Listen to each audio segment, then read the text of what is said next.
গতকালকে আপনাদের মিডিয়ার মাধ্যমে প্রথমে দেখতে পাইছি এখানে রাজনগরে একটা কুরবানির ঘটনা নিয়ে সেটা একটা বিশৃঙ্খলতা। যে আজকে আমরা সমস্ত ঘটনা জানছি, জানিয়ে দেখছি যে আসলে তারা তাদের বাড়ির মেঝেটা করতে আসছিল, কিন্তু পাশাপাশি বাড়িগুলি পুণ্য সম্প্রদায়ের ছিল। এখানে তারা কিন্তু তারা বাড়ির মেঝেটা করতে আসে। যারাই এই ঘটনাগুলি করছে, একটা বিশৃঙ্খলতা করছে, বিশেষ করে আমাদের নবীজির যে সুন্নত বা দাড়ি, এটা এই ঘটনায় আমরা তীব্র নিন্দা জানাই এবং যারা এই কাজের সাথে যুক্ত তাদেরকে আইনের আওতায় এনে যাতে কঠোর থেকে কঠোরতম শাস্তি দেওয়া হয় সেটা ডিমান্ড আমরা করছি।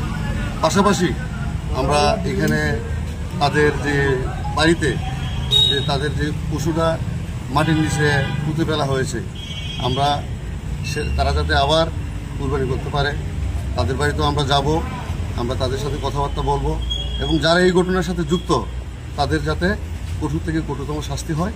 আমরা আজকে আমাদের এই সাহেব আসছিল, এখানে বড়বাবু আসছিল, তাদের সাথে কথাবার্তা বলেছি এবং আমাদের তরফ থেকে আমরা ডিমান্ড করেছি যাতে তাদের আইনের আওতায় শাস্তি দেওয়া হয়।